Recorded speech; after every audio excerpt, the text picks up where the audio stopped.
Ottoman Empire. The Ottoman Empire, historically and colloquially known as the Turkish Empire, was an empire centered in Anatolia that controlled much of Southeast Europe, West Asia, and North Africa from the 14th to early 20th centuries. It also controlled parts of southeastern Central Europe between the early 16th and early 18th centuries. The empire emerged from a beylik, or principality, founded in northwestern Anatolia in 1299 by the Turkoman tribal leader Osman I. His successors conquered much of Anatolia and expanded into the Balkans by the mid-14th century, transforming their petty kingdom into a transcontinental empire.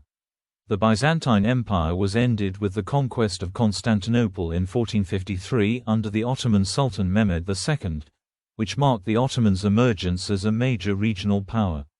Under Suleiman the Magnificent, 1520 to 1566, the empire reached the peak of its power, prosperity, and political development.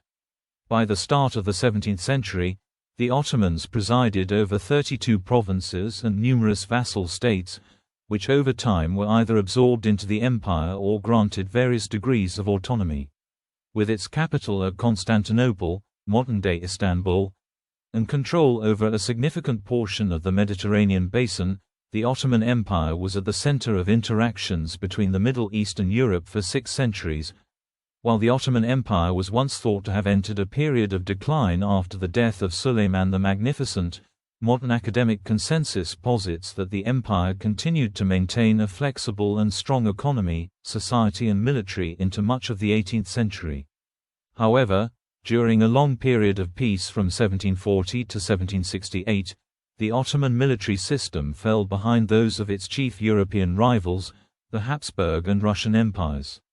The Ottomans consequently suffered severe military defeats in the late 18th and early 19th centuries, culminating in the loss of both territory and global prestige. This prompted a comprehensive process of reform and modernization known as the Tanzimat. Over the course of the 19th century, the Ottoman state became vastly more powerful and organized internally, despite suffering further territorial losses, especially in the Balkans, where a number of new states emerged. Beginning in the late 19th century, various Ottoman intellectuals sought to further liberalize society and politics along European lines, culminating in the Young Turk Revolution of 1908 led by the Committee of Union and Progress, CUP, which established the second constitutional era and introduced competitive multi-party elections under a constitutional monarchy. However, following the disastrous Balkan Wars, the CUP became increasingly radicalized and nationalistic, leading a coup d'état in 1913 that established a one-party regime. The CUP allied with the German Empire, hoping to escape from the diplomatic isolation that had contributed to its recent territorial losses. It thus joined World War I on the side of the Central Powers. While the empire was able to largely hold its own during the conflict, it struggled with internal dissent, especially the Arab Revolt. During this period, the Ottoman government engaged in genocide against Armenians, Assyrians, and Greeks. In the aftermath of World War I, the victorious Allied powers occupied and partitioned the Ottoman Empire, which lost its southern territories to the United Kingdom and France. The successful Turkish War of Independence, led by Mustafa Kemal Ataturk against the occupying Allies, led to the emergence of the Republic of Turkey in the Anatolian heartland and the abolition of the Ottoman monarchy in 1922, formally ending the Ottoman Empire. Name. The word Ottoman is a historical anglicization of the name of Osman I, the founder of the empire and of the ruling house of Osman, also known as the Ottoman dynasty. Osman's name in turn was the Turkish form of the Arabic name Uthman. In Ottoman Turkish, the empire was referred to as Devlet-i Aliye-i Osmaniye, lit. Sublime Ottoman State, or simply Devlet-i Osmaniye, lit. Ottoman State, the Turkish word for Ottoman, Osmanli, originally referred to the tribal followers of Osman in the 14th century. The word subsequently came to be used to refer to the empire's military administrative elite. In contrast, the term Turk was used to refer to the Anatolian peasant and tribal population and was seen as a disparaging term when applied to urban, educated individuals. In the early modern period, an educated, urban-dwelling Turkish speaker who was not a member of the military administrative class typically referred to themselves neither as an Osmanli nor as a Turk, but rather as a Rumi, or Roman, meaning an inhabitant of the territory of the former Byzantine Empire in the Balkans and Anatolia. The term Rumi was also used to refer to Turkish speakers by the other Muslim peoples of the empire and beyond. As applied to Ottoman Turkish speakers, this term began to fall out of use at the end of the 17th century, and instead the word increasingly became associated with the Greek population of the empire, a meaning that it still bears in Turkey today. In Western Europe, the names Ottoman Empire, Turkish Empire and Turkey were often used interchangeably, with Turkey being increasingly favored both in formal and informal situations. This dichotomy was officially ended in 1920–1923, when the newly established Ankara-based Turkish government chose Turkey as the sole official name. According to Svat Suchek, most scholarly historians at present avoid the terms Turkey, Turks, and Turkish when referring to the Ottomans, due to the empire's multinational character. History. The Ottoman Empire was founded circa 1299 by Osman I as a small beylik in northwestern Asia Minor just south of the Byzantine capital Constantinople. In 1326, the Ottomans captured nearby Bursa, cutting off Asia Minor from Byzantine control. The Ottomans first crossed into Europe in 1352, establishing a permanent settlement at Simpe Castle on the Dardanelles in 1354 and moving their capital to Edirne, Adrianople, in 1369. At the same time, the numerous small Turkic states in Asia Minor were assimilated into the budding Ottoman Sultanate through conquest or declarations of allegiance. The Sultan Mehmed II conquered Constantinople, today named Istanbul, in 1453, transforming it into the new Ottoman capital. The state grew into a substantial empire, expanding deep into Europe, northern Africa and the Middle East. With most of the Balkans under Ottoman rule by the mid-16th century, Ottoman territory increased exponentially under Sultan Selim I, who assumed the caliphate in 1517 as the Ottomans turned east and conquered western Arabia, Egypt, Mesopotamia and the Levant, among other territories. Within the next few decades, much of the North African coast, except Morocco, became part of the Ottoman realm. The empire reached its apex under Suleiman the Magnificent in the 16th century, when it stretched from the Persian Gulf in the east to Algeria in the west, and from Yemen in the south to Hungary and parts of Ukraine in the north. According to the Ottoman decline thesis, Suleiman's reign was the zenith of the Ottoman classical period, during which Ottoman culture, arts, and political influence flourished. The empire reached its maximum territorial extent in 1683, on the eve of the Battle of Vienna. From 1699 onwards, the Ottoman Empire began to lose territory over the course of the next 2 centuries due to internal stagnation, costly defensive wars, European colonialism, and nationalist revolts among its multi-ethnic subjects.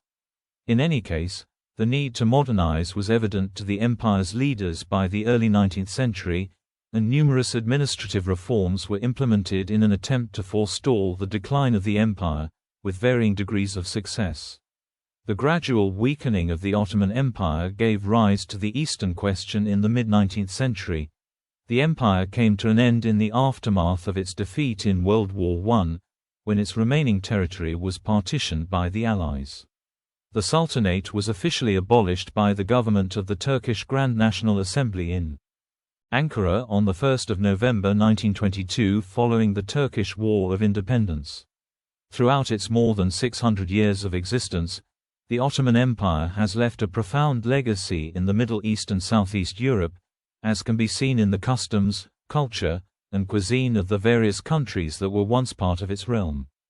Historiographical debate on the Ottoman state. Several historians, such as British historian Edward Gibbon and the Greek historian Dimitri Kitsikis, have argued that after the fall of Constantinople, the Ottoman state took over the machinery of the Byzantine, Roman, state and that the Ottoman Empire was in essence a continuation of the Eastern Roman Empire under a Turkish Muslim guise. The American historian Speros Vryonis writes that the Ottoman state centered on a Byzantine Balkan base with a veneer of the Turkish language and the Islamic religion. Kitsikis and the American historian Heath Lowry posit that the early Ottoman state was a predatory confederacy open to both Byzantine Christians and Turkish Muslims, whose primary goal was attaining booty and slaves, rather than spreading Islam, and that Islam only later became the empire's primary characteristic. Other historians have followed the lead of the Austrian historian Paul Wittek, who emphasizes the early Ottoman state's Islamic character, seeing it as a jihad state, dedicated to expanding the Muslim world. Many historians, led in 1937 by the Turkish historian Mehmet Fuat Köprülü, championed the Gaza thesis, according to which the early Ottoman state was a continuation of the way of life of the nomadic Turkic tribes who had come from East Asia to Anatolia via Central Asia and the Middle East on a much larger scale. They argued that the most important cultural influences on the Ottoman state came from Persia. The British historian Norman Stone suggests many continuities between the Eastern Roman and Ottoman empires, such as that the Zugarian tax of Byzantium became the Ottoman Rezim-i Sift tax, that the Pranoia landholding system that linked the amount of land one owned with one's ability to raise cavalry became the Ottoman Timur system, and that the Ottoman land measurement the donum was the same as the Byzantine strema. Stone also argues that although Sunni Islam was the state religion, the Ottoman state supported and controlled the Eastern Orthodox Church, which in return for accepting that control became the Ottoman Empire's largest landholder. Despite the similarities, Stone argues that a crucial difference is that the land grants under the Timur system were not hereditary at first. Even after they became inheritable, land ownership in the Ottoman Empire remained highly insecure, and the Sultan revoked land grants whenever he wished. Stone argued this insecurity in land tenure strongly discouraged Timurids from seeking long-term development of their land, and instead led them to adopt a strategy of short-term exploitation, which had deleterious effects on the Ottoman economy. Government. Before the reforms of the 19th and 20th centuries, the state organization of the Ottoman Empire was a system with two main dimensions: the military administration and the civil administration. The Sultan was the highest position in the system. The civil system was based on local administrative units based on the region's characteristics.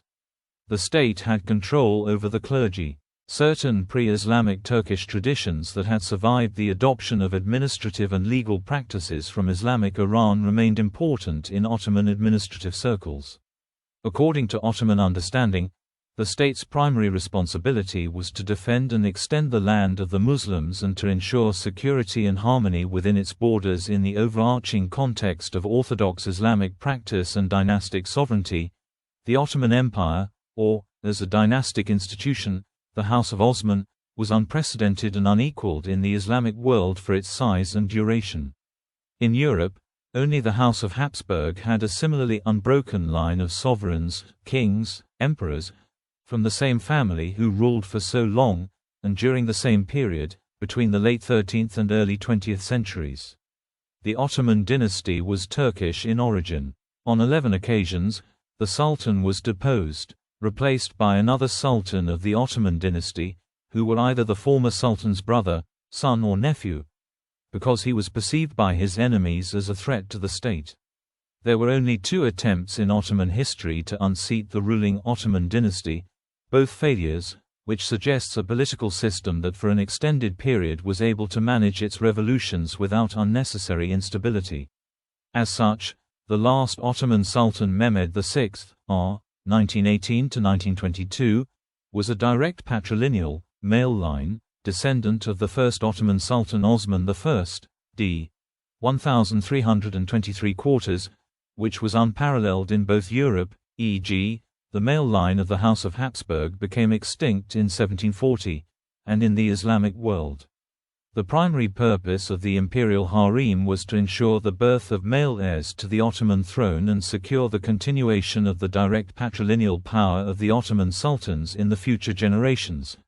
The highest position in Islam, caliph, was claimed by the sultan starting with Selim I, which was established as the Ottoman Caliphate.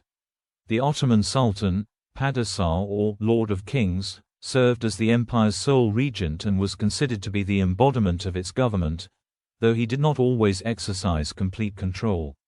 The imperial harem was one of the most important powers of the Ottoman court. It was ruled by the Valide Sultan. On occasion, the Valide Sultan became involved in state politics. For a time, the women of the harem effectively controlled the state in what was termed the Sultanate of Women. New sultans were always chosen from the sons of the previous sultan. The strong educational system of the palace school was geared towards eliminating the unfit potential heirs and establishing support among the ruling elite for a successor. The palace schools, which also educated the future administrators of the state, were not a single track. First, the madrasa, medres, was designated for the Muslims, and educated scholars and state officials according to Islamic tradition. The financial burden of the medres was supported by vakifs, allowing children of poor families to move to higher social levels and income. The second track was a free boarding school for the Christians, the Enderan, which recruited 3,000 students annually from Christian boys between 8 and 20 years old from 1 in 40 families among the communities settled in Rumelia or the Balkans, a process known as devshirme. Though the Sultan was the supreme monarch, the Sultan's political and executive authority was delegated. The politics of the state had a number of advisors and ministers gathered around a council known as divan. The divan, in the years when the Ottoman state was still a beylik, was composed of the elders of the tribe. Its composition was later modified to include military officers and local elites, such as religious and political advisors. Later still, beginning in 1320, a Grand Vizier was appointed to assume certain of the Sultan's responsibilities. The Grand Vizier had considerable independence from the Sultan with almost unlimited powers of appointment, dismissal, and supervision. Beginning with the late 16th century, sultans withdrew from politics and the Grand Vizier became the de facto head of state. Throughout Ottoman history, there were many instances in which local governors acted independently, and even in opposition to the ruler. After the Young Turk Revolution of 1908, the Ottoman state became a constitutional monarchy. The Sultan no longer had executive powers. A parliament was formed, with representatives chosen from the provinces. The representatives formed the imperial government of the Ottoman Empire. This eclectic administration was apparent even in the diplomatic correspondence of the empire, which was initially undertaken in the Greek language to the west. The tughra were calligraphic monograms, or signatures, of the Ottoman sultans, of which there were 35. Carved on the sultan's seal, they bore the names of the sultan and his father. The statement and prayer, ever victorious, was also present in most. The earliest belonged to Orhan Gazi. The ornately stylized tughra spawned a branch of Ottoman Turkish calligraphy. Law. The Ottoman legal system accepted the religious law over its subjects. At the same time, the Qanun, or canon, dynastic law, coexisted with religious law or sharia. The Ottoman Empire was always organized around a system of local jurisprudence. Legal administration in the Ottoman Empire was part of a larger scheme of balancing central and local authority. Ottoman power revolved crucially around the administration of the rights to land, which gave a space for the local authority to develop the needs of the local millet. The jurisdictional complexity of the Ottoman Empire was aimed to permit the integration of culturally and religiously different groups. The Ottoman system had 3 court systems, one for Muslims, one for non-Muslims, involving appointed Jews and Christians ruling over their respective religious communities, and the trade court. The entire system was regulated from above by means of the administrative Qanun, i.e., laws, a system based upon the Turkic Yasa and Tor, which were developed in the pre-Islamic era. These court categories were not, however, wholly exclusive. For instance, the Islamic courts, which were the empire's primary courts, could also be used to settle a trade conflict or disputes between litigants of differing religions, and Jews and Christians often went to them to obtain a more forceful ruling on an issue. The Ottoman state tended not to interfere with non-Muslim religious law systems, despite legally having a voice to do so through local governors. The Islamic Sharia law system had been developed from a combination of the Quran, the Hadith, or words of Muhammad, Ijma, or consensus of the members of the Muslim community, Qiyas, a system of analogical reasoning from earlier precedents, and local customs. Both systems were taught at the empire's law schools, which were in Istanbul and Bursa. The Ottoman Islamic legal system was set up differently from traditional European courts. Presiding over Islamic courts was a qadi, or judge. Since the closing of the ijtihad, or gate of interpretation, qadis throughout the Ottoman Empire focused less on legal precedent, and more with local customs and traditions in the areas that they administered. However, the Ottoman court system lacked an appellate structure, leading to jurisdictional case strategies where plaintiffs could take their disputes from one court system to another until they achieved a ruling that was in their favor. In the late 19th century, the Ottoman legal system saw substantial reform. This process of legal modernization began with the Edict of Gülhane of 1839. These reforms included the fair and public trial of all accused regardless of religion, the creation of a system of separate competences, religious and civil, and the validation of testimony on non-Muslims. Specific land codes, 1858, civil codes, 1869 to 1876, and the Code of Civil Procedure also were enacted. These reforms were based heavily on French models, as indicated by the adoption of a three-tiered court system. Referred to as Nizamiye, this system was extended to the local magistrate level with the final promulgation of the Mesel, a civil code that regulated marriage, divorce, alimony, will, and other matters of personal status. In an attempt to clarify the division of judicial competences, an administrative council laid down that religious matters were to be handled by religious courts, and statute matters were to be handled by the Nizamiye courts. Military. The first military unit of the Ottoman state was an army that was organized by Osman I from the tribesmen inhabiting the hills of western Anatolia in the late 13th century. The military system became an intricate organization with the advance of the empire. The Ottoman military was a complex system of recruiting and fief-holding. The main corps of the Ottoman army included Janissary, Sipahi, Akinci and Meteran. The Ottoman army was once among the most advanced fighting forces in the world, being one of the first to use muskets and cannons. The Ottoman Turks began using falconets, which were short but wide cannons, during the siege of Constantinople.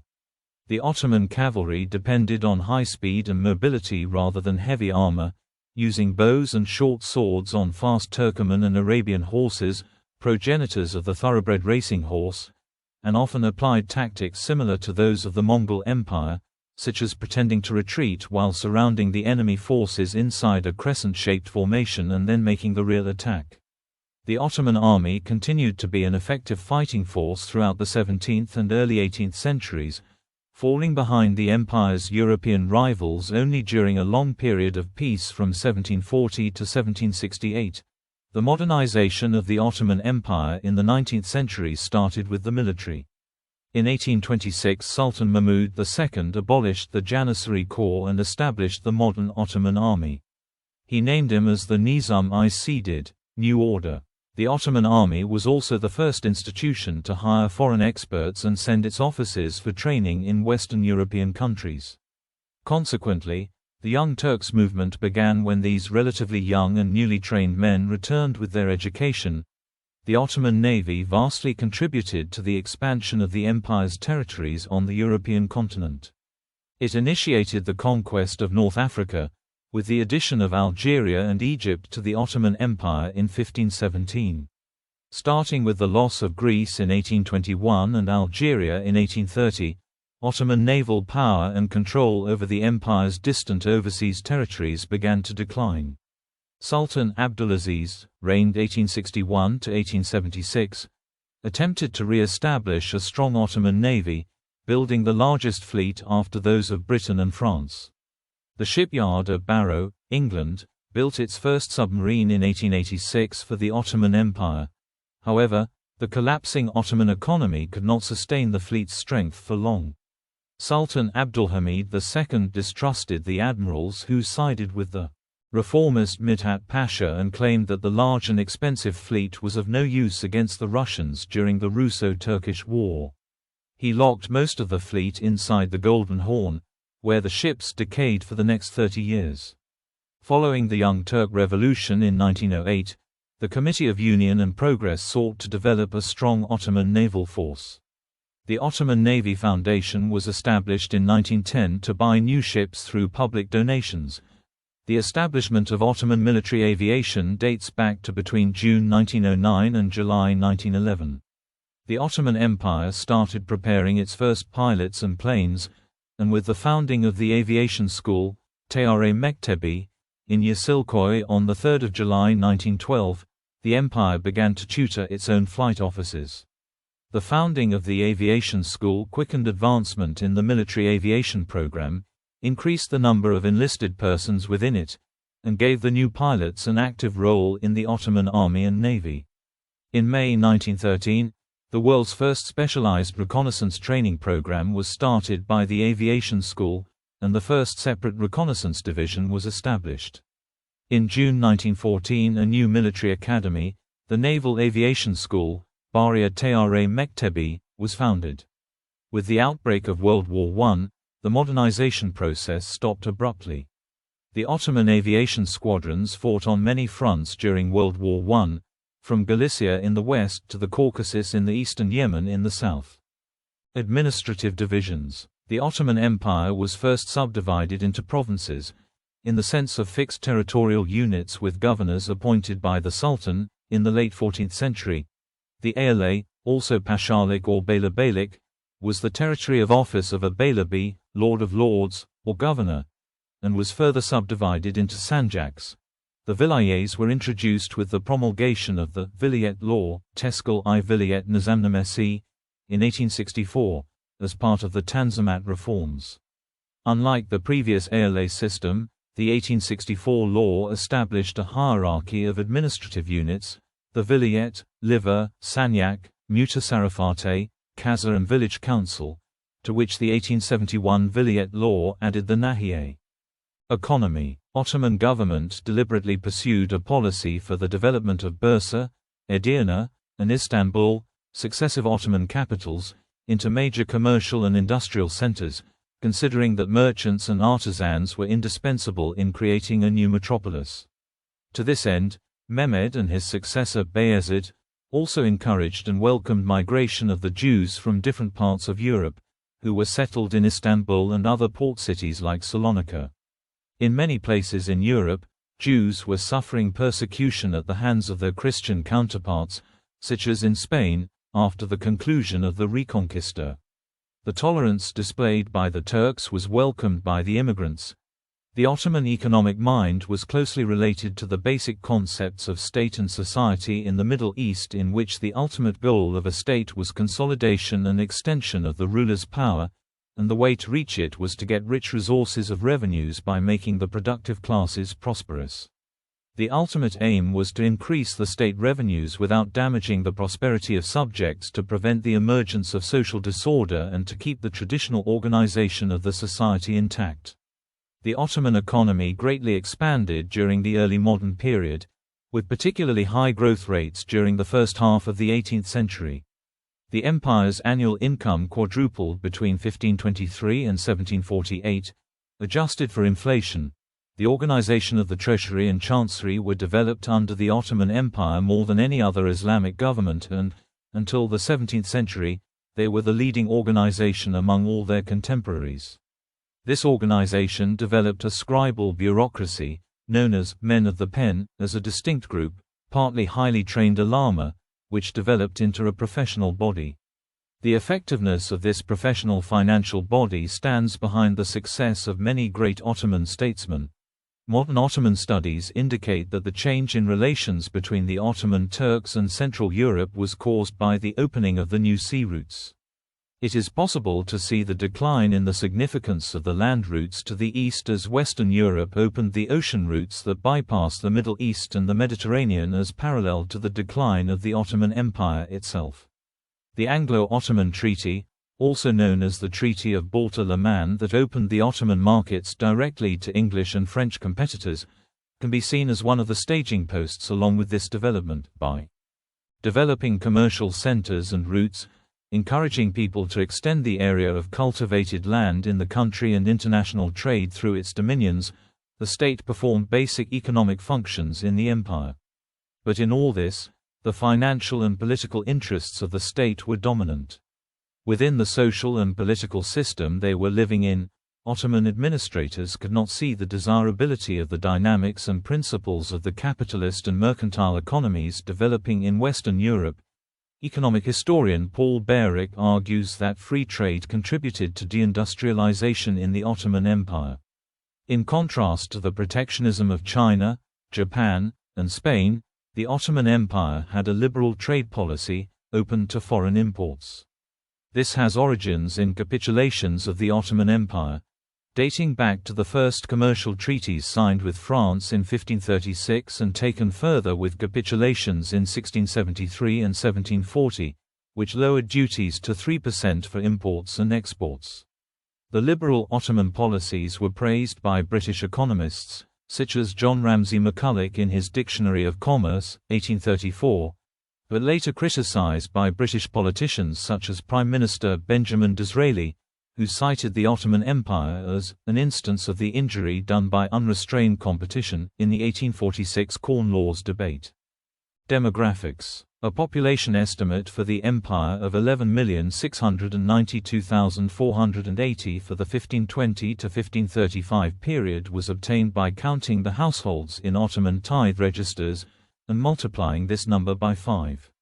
For unclear reasons, the population in the 18th century was lower than that in the 16th century. An estimate of 7,230,660 for the first census held in 1831 is considered a serious undercount, as this census was meant only to register possible conscripts. Censuses of Ottoman territories only began in the early 19th century. Figures from 1831 onwards are available as official census results, but the censuses did not cover the whole population. For example, the 1831 census only counted men and did not cover the whole empire. For earlier periods, estimates of size and distribution of the population are based on observed demographic patterns. However, it began to rise to reach 25–32 million by 1800, with around 10 million in the European provinces, primarily in the Balkans, 11 million in the Asiatic provinces, and around 3 million in the African provinces. Population densities were higher in the European provinces, double those in Anatolia, which in turn were triple the population densities of Iraq and Syria and 5 times the population density of Arabia. Towards the end of the empire's existence, life expectancy was 49 years, compared to the mid-20s in Serbia at the beginning of the 19th century. Epidemic diseases and famine caused major disruption and demographic changes. In 1785, around 1/6 of the Egyptian population died from the plague, and Aleppo saw its population reduced by 20% in the 18th century. 6 famines hit Egypt alone between 1687 and 1731, and the last famine to hit Anatolia was 4 decades later. The rise of port cities saw the clustering of populations caused by the development of steamships and railroads. Urbanization increased from 1700 to 1922, with towns and cities growing. Improvements in health and sanitation made them more attractive to live and work in. Port cities like Salonika, in Greece, saw its population rise from 55,000 in 1800 to 160,000 in 1912, and Izmir, which had a population of 150,000 in 1800, grew to 300,000 by 1914. Some regions conversely had population falls. Belgrade saw its population drop from 25,000 to 8,000, mainly due to political strife. Economic and political migrations made an impact across the empire. For example, the Russian and Austria-Habsburg annexation of the Crimean and Balkan regions respectively saw large influxes of Muslim refugees, 200,000 Crimean Tatars fleeing to Dobruja. Between 1783 and 1913, approximately 5–7 million refugees arrived into the Ottoman Empire. Between the 1850s and World War I, about 1 million North Caucasian Muslims arrived in the Ottoman Empire as refugees. Some migrations left indelible marks such as political tension between parts of the empire, e.g., Turkey and Bulgaria, whereas centrifugal effects were noticed in other territories, simpler demographics emerging from diverse populations. Economies were also impacted by the loss of artisans, merchants, manufacturers, and agriculturists. Since the 19th century, a large proportion of Muslim peoples from the Balkans emigrated to present-day Turkey. These people are called Muhassa. By the time the Ottoman Empire came to an end in 1922, half of the urban population of Turkey was descended from Muslim refugees from Russia. Language. Ottoman Turkish was the official language of the empire.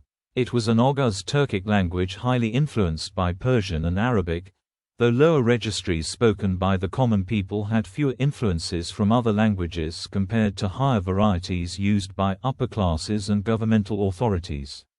Turkish, in its Ottoman variation, was a language of military and administration since the nascent days of the Ottomans. The Ottoman Constitution of 1876 did officially cement the official imperial status of Turkish. The Ottomans had several influential languages: Turkish, spoken by the majority of the people in Anatolia and by the majority of Muslims of the Balkans, except some regions such as Albania, Bosnia and the Megleno-Romanian inhabited Nanti; Persian, only spoken by the educated; Arabic, spoken mainly in Egypt, the Levant, Arabia, Iraq, North Africa, Kuwait and parts of the Horn of Africa, and Berber in North Africa. In the last 2 centuries, usage of these became limited, though, and specific. Persian served mainly as a literary language for the educated, while Arabic was used for Islamic prayers. In the post-Tanzimat period, French became the common Western language among the educated. Because of a low literacy rate among the public, about 2 to 3% until the early 19th century and just about 15% at the end of the 19th century, ordinary people had to hire scribes as special request writers, arzuhalsis, to be able to communicate with the government.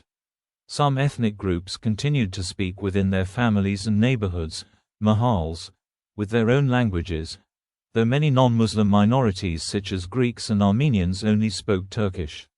In villages where 2 or more populations lived together, the inhabitants often spoke each other's language. In cosmopolitan cities, people often spoke their family languages. Many of those who were not ethnic Turks spoke Turkish as a second language. Religion. Sunni Islam was the prevailing din, customs, legal traditions, and religion of the Ottoman Empire. The official madhhab, school of Islamic jurisprudence, was Hanafi. From the early 16th century until the early 20th century, the Ottoman Sultan also served as the caliph, or politico-religious leader, of the Muslim world. Most of the Ottoman sultans adhered to Sufism and followed Sufi orders, and believed Sufism was the correct way to reach God. Non-Muslims, particularly Christians and Jews, were present throughout the empire's history. The Ottoman imperial system was characterized by an intricate combination of official Muslim hegemony over non-Muslims and a wide degree of religious tolerance. While religious minorities were never equal under the law, they were granted recognition, protection, and limited freedoms under both Islamic and Ottoman tradition. Until the second half of the 15th century, the majority of Ottoman subjects were Christian. Non-Muslims remained a significant and economically influential minority, albeit declining significantly by the 19th century, due largely to migration and secession. The proportion of Muslims amounted to 60% in the 1820s, gradually increasing to 69% in the 1870s and 76% in the 1890s. By 1914, less than a fifth of the empire's population, 19%, was non-Muslim, mostly made up of Jews and Christian Greeks, Assyrians, and Armenians. Islam. Turkic peoples practiced a form of shamanism before adopting Islam. The Muslim conquest of Transoxiana under the Abbasids facilitated the spread of Islam into the Turkic heartland of Central Asia. Many Turkic tribes, including the Oghuz Turks, who were the ancestors of both the Seljuks and the Ottomans, gradually converted to Islam and brought religion to Anatolia through their migrations beginning in the 11th century. From its founding, The Ottoman Empire officially supported the Maturides school of Islamic theology, which emphasized human reason, rationality, the pursuit of science and philosophy, falsafa.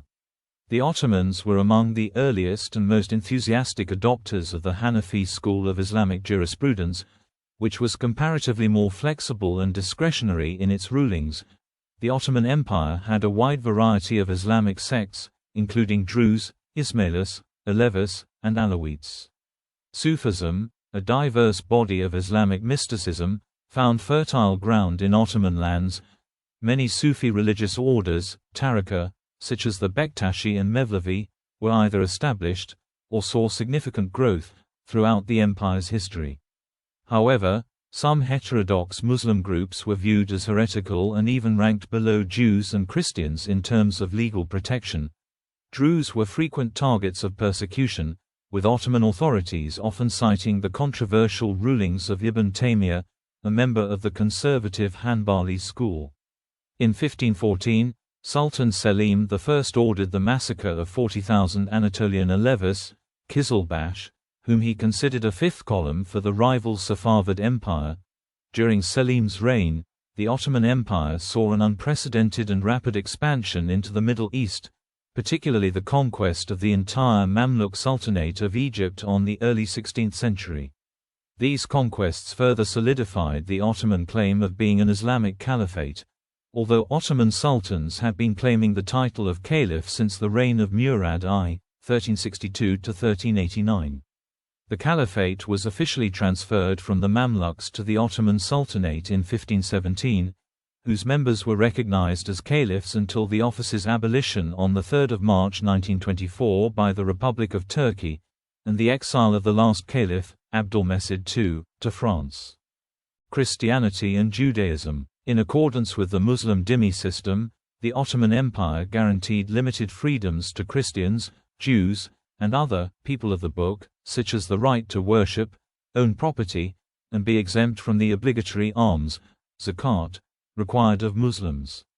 However, non-Muslims, or dhimmi, were subject to various legal restrictions, including being forbidden to carry weapons, ride on horseback, or have their homes overlook those of Muslims.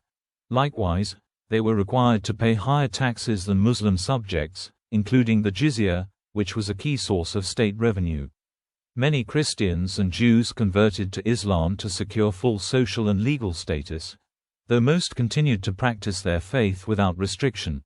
The Ottomans developed a unique socio-political system known as the millet, which granted non-Muslim communities a large degree of political, legal, and religious autonomy. In essence, members of a millet were subjects of the empire but not subject to the Muslim faith or Islamic law. A millet could govern its own affairs, such as raising taxes and resolving internal legal disputes, with little or no interference from Ottoman authorities, so long as its members were loyal to the Sultan and adhered to the rules concerning dhimmi. A quintessential example is the ancient Orthodox community of Mount Athos, which was permitted to retain its autonomy and was never subject to occupation or forced conversion. Even special laws were enacted to protect it from outsiders. The Rum millet, which encompassed most Eastern Orthodox Christians, was governed by the Byzantine-era Corpus Juris Civilis, Code of Justinian, with the ecumenical patriarch designated the highest religious and political authority, millet bashi, or ethnic. Likewise, Ottoman Jews came under the authority of the Haham Basi, or Ottoman chief rabbi, while Armenians were under the authority of the chief bishop of the Armenian Apostolic Church. As the largest group of non-Muslim subjects, the Rum millet enjoyed several special privileges in politics and commerce. However, Jews and Armenians were also well represented among the wealthy merchant class, as well as in public administration. Some modern scholars consider the millet system to be an early example of religious pluralism, as it accorded minority religious groups official recognition and tolerance. Social, political, religious structure. Beginning in the early 19th century, society, government, and religion were interrelated in a complex, overlapping way that was deemed inefficient by Ataturk, who systematically dismantled it after 1922. In Constantinople, the Sultan ruled two distinct domains, the secular government and the religious hierarchy. Religious officials formed the ulama, who had control of religious teachings and theology, and also the empire's judicial system, giving them a major voice in day-to-day affairs in communities across the empire, but not including the non-Muslim millets. They were powerful enough to reject the military reforms proposed by Sultan Selim III. His successor Sultan Mahmud II, r. 1808–1839, first won ulama approval before proposing similar reforms. The secularization program brought by Ataturk ended the ulama and their institutions. The caliphate was abolished, madrasas were closed down, and the Sharia courts were abolished. He replaced the Arabic alphabet with Latin letters, ended the religious school system, and gave women some political rights. Many rural traditionalists never accepted this secularization, and by the 1990s they were reasserting a demand for a larger role for Islam. The Janissaries were a highly formidable military unit in the early years, but as Western Europe modernized its military organization technology, the Janissaries became a reactionary force that resisted all change. Steadily the Ottoman military power became outdated, but when the Janissaries felt their privileges were being threatened, or outsiders wanted to modernize them, or they might be superseded by the cavalrymen, they rose in rebellion. The rebellions were highly violent on both sides, but by the time the Janissaries were suppressed, it was far too late for Ottoman military power to catch up with the West. The political system was transformed by the destruction of the Janissaries, a powerful military, governmental, police force, which revolted in the auspicious incident of 1826. Sultan Mahmud II crushed the revolt, executed the leaders and disbanded the large organization.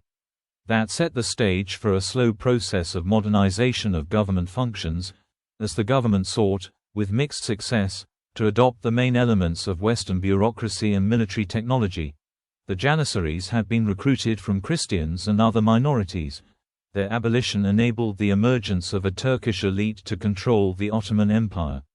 A large number of ethnic and religious minorities were tolerated in their own separate segregated domains called millets. They were primarily Greek, Armenian, or Jewish.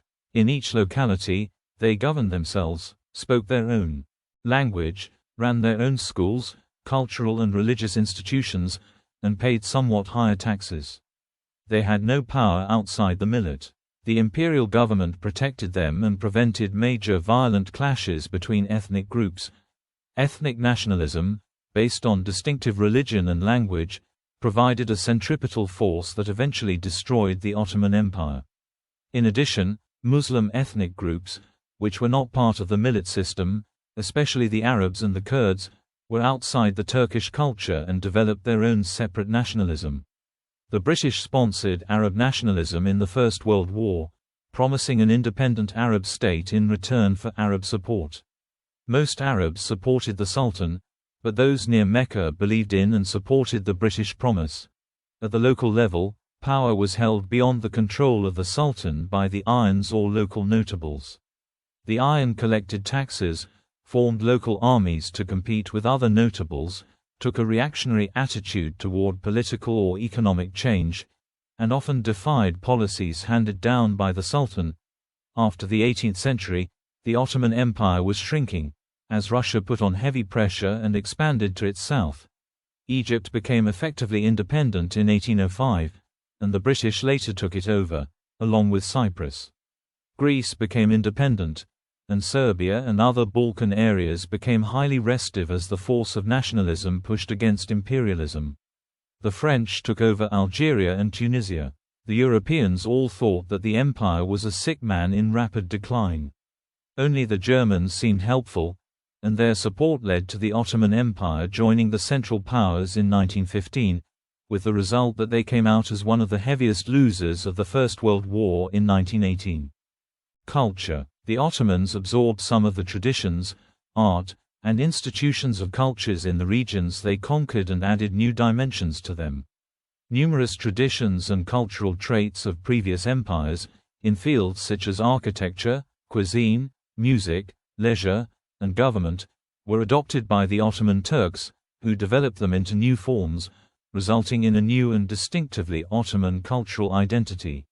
Although the predominant literary language of the Ottoman Empire was Turkish, Persian was the preferred vehicle for the projection of an imperial image.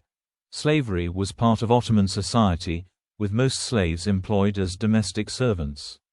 Agricultural slavery, like that in the Americas, was relatively rare. Unlike systems of chattel slavery, slaves under Islamic law were not regarded as movable property, and the children of female slaves were born legally free. Female slaves were still sold in the empire as late as 1908. During the 19th century, the empire came under pressure from Western European countries to outlaw the practice. Policies developed by various sultans throughout the 19th century attempted to curtail the Ottoman slave trade, but slavery had centuries of religious backing and sanction and so was never abolished in the empire. Plague remained a major scourge in Ottoman society until the second quarter of the 19th century. Between 1701 and 1750, 37 larger and smaller plague epidemics were recorded in Istanbul, and 31 between 1751 and 1801. Ottomans adopted Persian bureaucratic traditions and culture. The sultans also made an important contribution in the development of Persian literature. Language was not an obvious sign of group connection and identity in the 16th century among the rulers of the Ottoman Empire, Safavid Iran and Abu Kharid Shebanids of Central Asia. Hence the ruling classes of all three polities were bilingual in varieties of Persian and Turkic. But in the century's final quarter, linguistic adjustments occurred in the Ottoman and Safavid realms defined by a new rigidity that favored Ottoman Turkish and Persian, respectively. Education. In the Ottoman Empire, each millet established a schooling system serving its members. Education was therefore largely divided on ethnic and religious lines. Few non-Muslims attended schools for Muslim students, and vice versa. Most institutions that served all ethnic and religious groups taught in French or other languages. Several foreign schools, Frères Mektableri, operated by religious clergy primarily served Christians, although some Muslim students attended. Garnett described the schools for Christians and Jews as organized upon European models, with voluntary contributions supporting their operation and most of them well attended, and with a high standard of education. Literature. The two primary streams of Ottoman written literature are poetry and prose. Poetry was by far the dominant stream. The earliest work of Ottoman historiography, for example, the Iskandername, was composed by the poet Taceddin Ahmedi, 1334–1413. Until the 19th century, Ottoman prose did not contain any examples of fiction. There were no counterparts to, for instance, the European romance, short story, or novel. Analog genres did exist, though, in both Turkish folk literature and in divan poetry.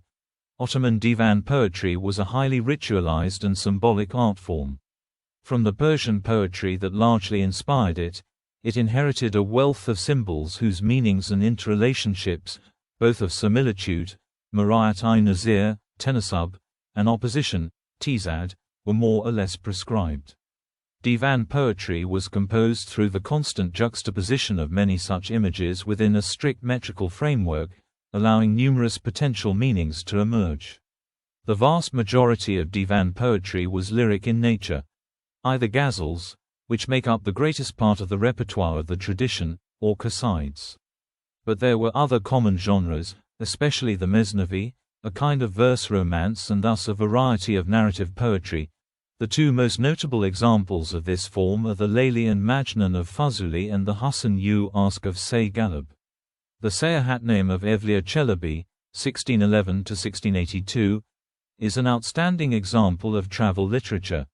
Until the 19th century, Ottoman prose did not develop to the extent that contemporary divan poetry did.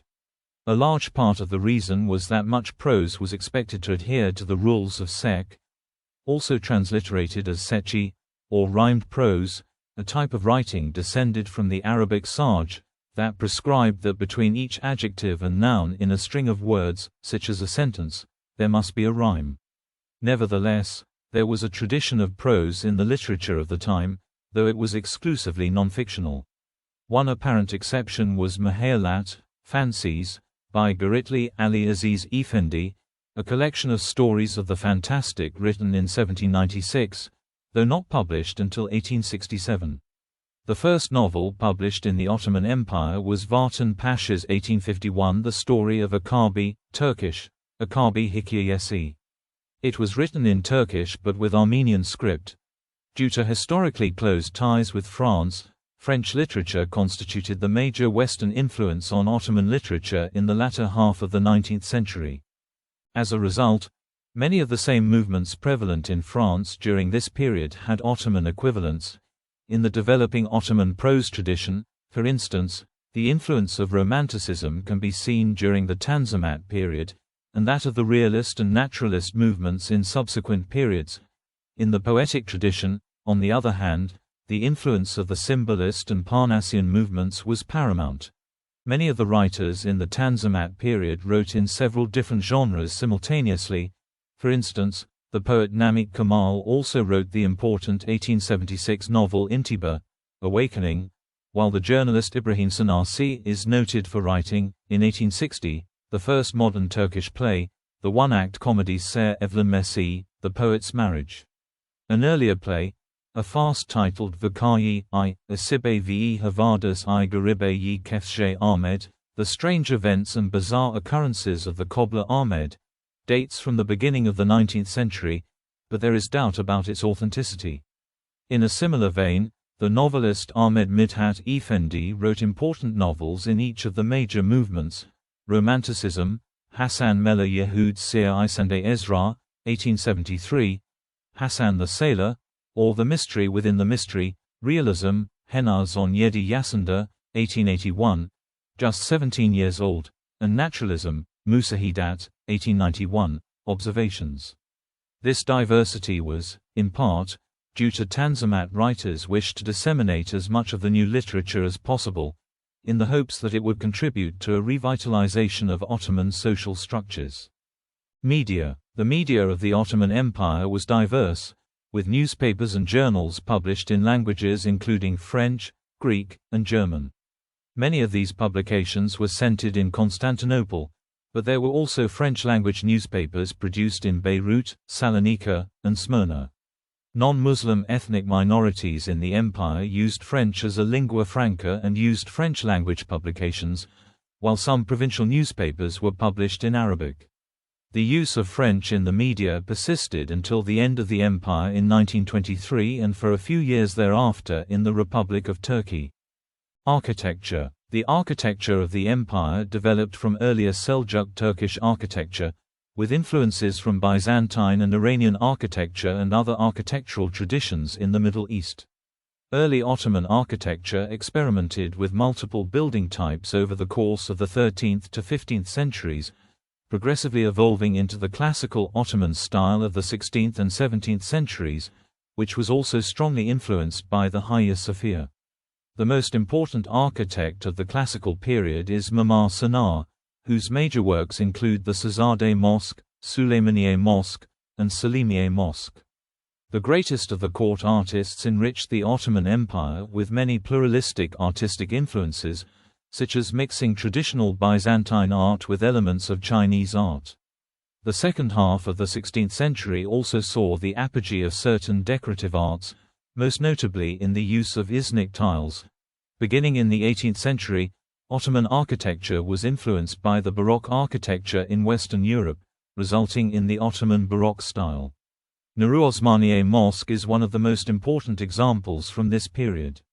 The last Ottoman period saw more influences from Western Europe, brought in by architects such as those from the Balyan family. Empire style and neoclassical motifs were introduced and a trend towards eclecticism was evident in many types of buildings, such as the Dolmabahce Palace. The last decades of the Ottoman Empire also saw the development of a new architectural style called Neo-Ottoman or Ottoman Revivalism, also known as the First National Architectural Movement, by architects such as Mimar Kemaleddin and Vedat Tek. Ottoman dynastic patronage was concentrated in the historic capitals of Bursa, Edirne, and Istanbul, Constantinople, as well as in several other important administrative centers such as Amasya and Manisa. It was in these centers that most important developments in Ottoman architecture occurred and that the most monumental Ottoman architecture can be found. Major religious monuments were typically architectural complexes, known as a kulliye, that had multiple components providing different services or amenities. In addition to a mosque, these could include a madrasa, a hammam, an imarat, a sebel, a market, a caravansary, a primary school, or others. These complexes were governed and managed with the help of a Vakif agreement, Arabic Waqf. Ottoman constructions were still abundant in Anatolia and in the Balkans, Rumelia, but in the more distant Middle Eastern and North African provinces older Islamic architectural styles continued to hold strong influence and were sometimes blended with Ottoman styles. Decorative arts. The tradition of Ottoman miniatures, painted to illustrate manuscripts or used in dedicated albums, was heavily influenced by the Persian art form, though it also included elements of the Byzantine tradition of illumination and painting. A Greek academy of painters, the Nakashain-i Rum, was established in the Topkapi Palace in the 15th century, while early in the following century a similar Persian academy, the Nakashain-i Irani, was added. Surname-i Humayun, imperial festival books, were albums that commemorated celebrations in the Ottoman Empire in pictorial and textual detail. Ottoman illumination covers non-figurative painted or drawn decorative art in books or on sheets in maraca or albums, as opposed to the figurative images of the Ottoman miniature. It was a part of the Ottoman book arts together with the Ottoman miniature, taswir, calligraphy, hat, Islamic calligraphy, bookbinding, quilt, and paper marbling, ebru. In the Ottoman Empire, illuminated and illustrated manuscripts were commissioned by the Sultan or the administrators of the court. In Topkapi Palace, these manuscripts were created by the artists working in Nakashain, the atelier of the miniature and illumination artists. Both religious and non-religious books could be illuminated. Also, sheets for albums leather consisted of illuminated calligraphy, hat, of tugra, religious texts, verses from poems or proverbs, and purely decorative drawings. The art of carpet weaving was particularly significant in the Ottoman Empire, carpets having an immense importance both as decorative furnishings, rich in religious and other symbolism, and as a practical consideration, as it was customary to remove one's shoes in living quarters.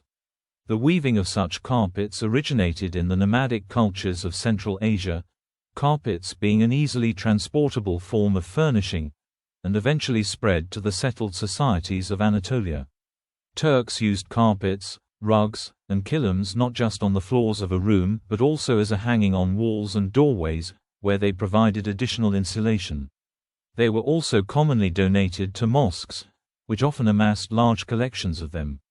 Music and performing arts. Ottoman classical music was an important part of the education of the Ottoman elite. A number of the Ottoman sultans have accomplished musicians and composers themselves, such as Selim III, whose compositions are often still performed today. Ottoman classical music arose largely from a confluence of Byzantine music, Armenian music, Arabic music, and Persian music. Compositionally, it is organized around rhythmic units called usul, which are somewhat similar to meter in Western music, and melodic units called makam, which bear some resemblance to Western musical modes. The instruments used are a mixture of Anatolian and Central Asian instruments, the saz, the baglama, the kemans, other Middle Eastern instruments, the oud, the tanbur, the canon, the ney, and, later in the tradition, Western instruments, the violin and the piano. Because of a geographic and cultural divide between the capital and other areas, two broadly distinct styles of music arose in the Ottoman Empire: Ottoman classical music and folk music. In the provinces, several different kinds of folk music were created. The most dominant regions with their distinguished musical styles are Balkan Thracian Turkus, Northeastern Laz, Turkus, Aegean Turkus, Central Anatolian Turkus, Eastern Anatolian Turkus, and Caucasian Turkus. Some of the distinctive styles were Janissary music, Roma music, belly dance, Turkish folk music, The traditional shadow play called Karagoz and Hasavat was widespread throughout the Ottoman Empire and featured characters representing all of the major ethnic and social groups in that culture. It was performed by a single puppet master, who voiced all of the characters, and accompanied by tambourine, def. Its origins are obscure, deriving perhaps from an older Egyptian tradition, or possibly from an Asian source. Miniature from surname Ivb showing the Meteran, the music band of the Janissaries. The shadow play Karagoz and Hasavat was widespread throughout the Ottoman Empire. A musical gathering in the 18th century. Acrobacy in surname I Humayun. Cuisine. Ottoman cuisine is the cuisine of the capital, Constantinople, Istanbul, and the regional capital cities, where the melting pot of cultures created a common cuisine that most of the population regardless of ethnicity shared. This diverse cuisine was honed in the imperial palaces' kitchens by chefs brought from certain parts of the empire to create and experiment with different ingredients. The creations of the Ottoman palaces' kitchens filtered to the population, for instance through Ramadan events, and through the cooking at the Yelis of the pashas, and from there on spread to the rest of the population. Much of the cuisine of former Ottoman territories today is descended from a shared Ottoman cuisine, especially Turkish, and including Greek, Balkan, Armenian, and Middle Eastern cuisines. Many common dishes in the region, descendants of the once common Ottoman cuisine, include yogurt, doner kebab, gyro, shawarma, kachik, tzatziki, ayran, pita bread, feta cheese, baklava, lahmacun, moussaka, yuvarlak, koft, keftes, kofta, borek, bureki, raki, rakia, saporo, sikudia, mez, dolma, sarma, rice pilaf, Turkish coffee, sucuk, kashk, keskek, manti, lavash, kanafe, and more. Sports. The main sports Ottomans were engaged in were Turkish wrestling, hunting, Turkish archery, horseback riding, equestrian javelin throw, arm wrestling, and swimming. European model sports clubs were formed with the spreading popularity of football matches in 19th-century Constantinople. The leading clubs, according to Timeline, were Beşiktaş Gymnastics Club, 1903, Galatasaray Sports Club, 1905, Fenerbahçe Sports Club, 1907, MKE Ankaragucu, formerly Turan Sanatkarangaku, 1910, in Constantinople. Football clubs were formed in other provinces too, such as Karşıyaka Sports Club, 1912, Altay Sports Club, 1914, and Turkish Fatherland Football Club, later Ulkuspor, 1914, of Izmir. Science and technology. Over the course of Ottoman history, the Ottomans managed to build a large collection of libraries complete with translations of books from other cultures, as well as original manuscripts. A great part of this desire for local and foreign manuscripts arose in the 15th century. Sultan Mehmet II ordered Georgios Amiroutzes, a Greek scholar from Trabzon, to translate and make available to Ottoman educational institutions the geography book of Ptolemy. Another example is Ali Kashji, an astronomer, mathematician and physicist originally from Samarkand, who became a professor in 2 madrasas and influenced Ottoman circles as a result of his writings and the activities of his students, even though he only spent 2 or 3 years in Constantinople before his death. Taqi al-Din built the Constantinople Observatory of Taqi ad-Din in 1577, where he carried out observations until 1580. He calculated the eccentricity of the Sun's orbit and the annual motion of the apogee. However, the observatory's primary purpose was almost certainly astrological rather than astronomical, leading to its destruction in 1580 due to the rise of a clerical faction that opposed its use for that purpose. He also experimented with steam power in Ottoman Egypt in 1551, when he described a steam jack driven by a rudimentary steam turbine. In 1660, the Ottoman scholar Ibrahim Effendi al-Zigetvari Tezkirechi translated Noel Duret's French astronomical work, written in 1637, into Arabic. Serafeddin Sabunkulu was the author of the first surgical atlas and the last major medical encyclopedia from the Islamic world. Though his work was largely based on Abu al-Qasim al-Zarawi's al-Tasrif, Sabunkulu introduced many innovations of his own. Female surgeons were also illustrated for the first time. Since, the Ottoman Empire is credited with the invention of several surgical instruments in use such as forceps, catheters, scalpels and lancets as well as pincers. An example of a watch that measured time in minutes was created by an Ottoman watchmaker, Meshour Sheh Dede, in 1702. In the early 19th century, Egypt under Muhammad Ali began using steam engines for industrial manufacturing, with industries such as ironworks, textile manufacturing, paper mills and hulling mills moving towards steam power. Economic historian Jean Batteau argues that the necessary economic conditions existed in Egypt for the adoption of oil as a potential energy source for its steam engines later in the 19th century. In the 19th century, Ishaq Effendi is credited with introducing the then current Western scientific ideas and developments to the Ottoman and wider Muslim world, as well as the invention of a suitable Turkish and Arabic scientific terminology, through his translations of Western works.